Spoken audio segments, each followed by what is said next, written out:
Kawasudu nyakoro mogeni twak ewi thicho oko gavana ma Meru Kawira Mwangaza dhi nyime e od bura mar kaunti no.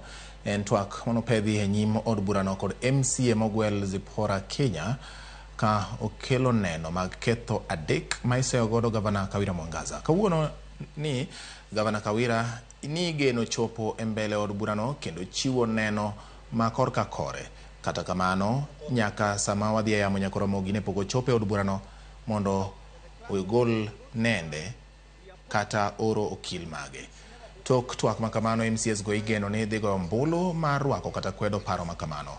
Mondo kal onego sire kod MCS ariyo ewi adek mar MCS maromo 69 manyiso ni MCS 46 nyaka sir paro no. Tungni osebedo ka neno e kaunti ma Meru.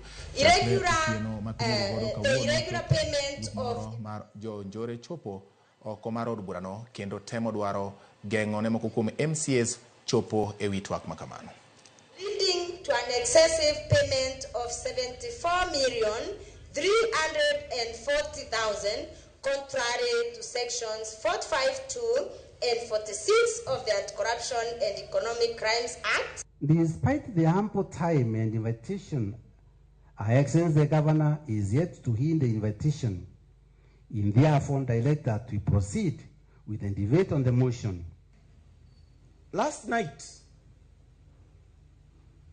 we slept in this house because we were told we will not be able to access this assembly. We slept on the floor of this assembly. Meru should know that. Then someone threw a Molotov cocktail from the court to the roof of this house. So members walked out because of the smoke that had started emanating from that corner of that house. Yesterday, I heard the governor speaking somewhere and saying she is going to come to the assembly. I have been waiting to see her. Coming to plead to the people she wanted to kill in this house. Ekoro mogi kapod wang'iyo weche mag ng'anyo madhi nyime e gwenge kata kuonde dak mopogore opogore Nairobi. Wang'iyo chal mar kuonde ma opogore opogore kaluwore ni ng'eyo ni Nairobi duong'.